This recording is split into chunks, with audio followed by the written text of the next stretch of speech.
Hello and welcome to another episode of In the Spotlight. I'm Laurel Starks, your host, and we are shining a spotlight today on Lindsey Harn, who is with Christie's International Real Estate in San Luis Obispo. We fondly call it SLO here in California. San Luis Obispo, California. Lindsey has got quite an impressive resume. I'm going to touch on a few of the highlights. Lindsey has personally closed over 1,200 transactions in her career as a realtor, which equates to over $1 billion in closed sales. That is phenomenal. She's the number one sales agent in SLO County for the sixth consecutive year. She's number 4 in top teams throughout California and number 57 in the United States. Lindsey obtained her bachelor's degree from Cal Poly SLO, excellent school, in 2008, and she abruptly joined the Domestic Peace Corps through AmeriCorps and served for 1 year. I think that's fascinating. She has been a licensed realtor with Christie's since 2009. She is also a very she spends a lot of her time doing some good important work, especially through the Big Sisters and Big Brothers organization. She obtained her certified divorce real estate expert credential in 2019, and she is also founding member at Cal Poly Real Estate Advisory Board. I could go on, but I think that's enough. So welcome, Lindsey. Thank you. I'm so happy to be here. Indeed. So, Lindsey, tell me a little bit about your business. What does your business look like? What was your business like before you got into divorce real estate? What's it look like now? Kind of walk us through that. Okay, so up until about 2018, I was actually a buyer's agent. So, like 95 to 98% of my transactions were buyers based. And so in 2018, I made the decision to start the Lindsey Harn Group and really go out there and round out my business and also start servicing sellers. And that was a huge adjustment. And so when I was transitioning to that, my transaction count went down quite a bit because I started wearing both the listing agent and the buyer's agent hat and trying to keep my business going. And so when I had heard from a friend about becoming a CDRE, I thought, wow, what an incredible opportunity to position myself to take more listings, to gain the training that the attorneys really need, and really focus on a business where people are searching out your services versus having to cold call, scrounge, and really pound the pavement, as they like to say, to find business. And so this program really spoke to me, and I'm so glad I took the leap of faith and signed up. Well, we are too. We are too. You bring an incredible experience and credibility to the program as well. So wow. So you did. So you were a buyer's agent, and for anybody watching, it's always incredibly important that an agent have good buyer experience, because when you have a lot of buyer experience, you understand what buyers are looking for. So then when you go to be a listing agent, you can position a listing to speak to the needs of buyers, and things that are important to buyers versus things that aren't necessarily important to buyers, but understanding how buyers tour homes, how they select homes, their mindset and methodology for putting in offers and all of that's really important, to have that background as a listing agent. So what are your main sources of business? You've got the CDRE. What are your other sources of business? Yep. So the CDRE is a huge source, also past clients and sphere of influence. So I have a database and I communicate with them on a regular basis. And then my third source is probably what I kind of call reputation or online find me. It's not a specific like Yelp, Google, Zillow. It's sort of like the internet encompassing how people find out information. And so I would sort of say reputation or online research. Got it. That's phenomenal, and you clearly do a fantastic job in doing all that. So, Lindsey, you're specifically about your divorce business. You are in a smaller market.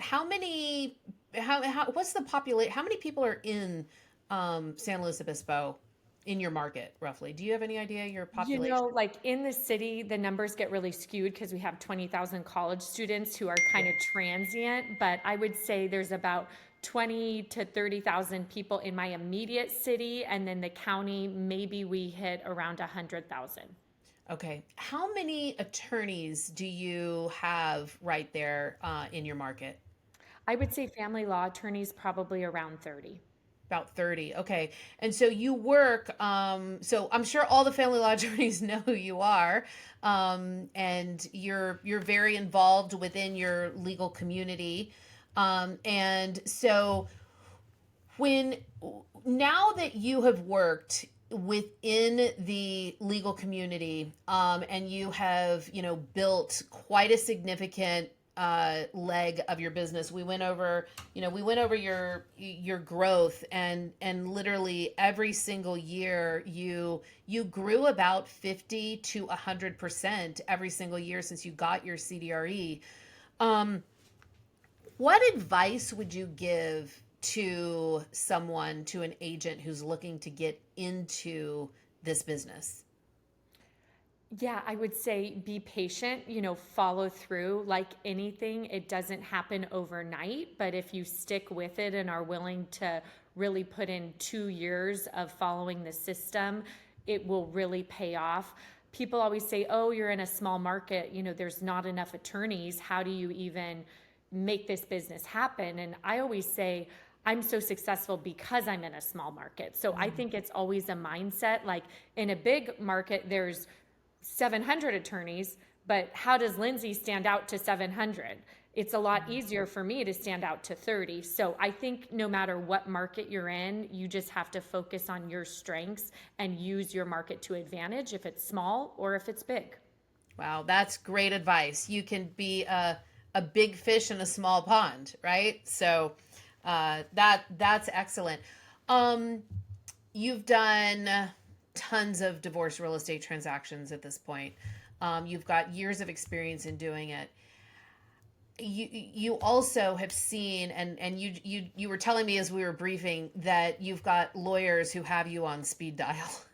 What are some of the biggest or the most common questions you get from family law attorneys, and what would you say that bits of real estate information that family law attorneys really could use?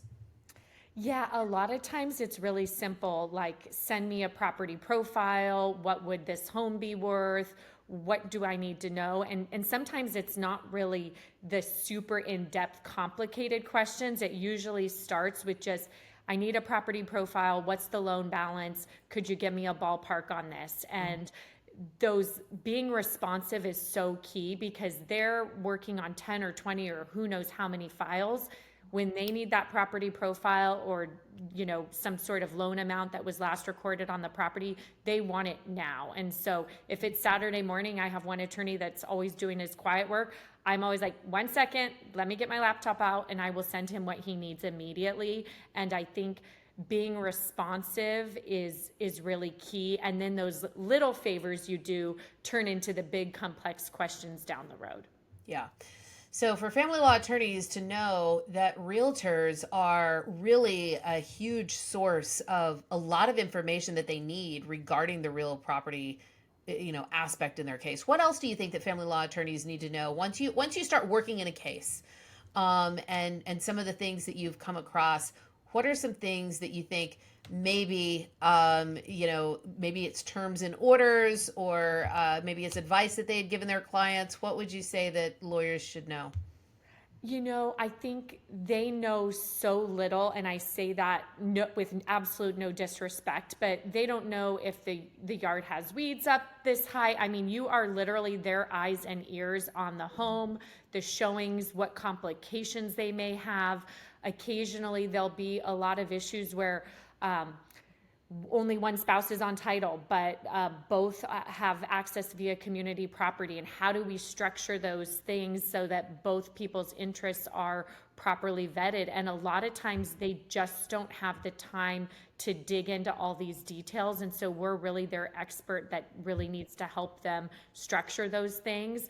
I always tell my attorneys, get me involved or give me a heads up before you just email me the order Friday at 5 o'clock and say, okay, you've got to have the house on the market by Tuesday.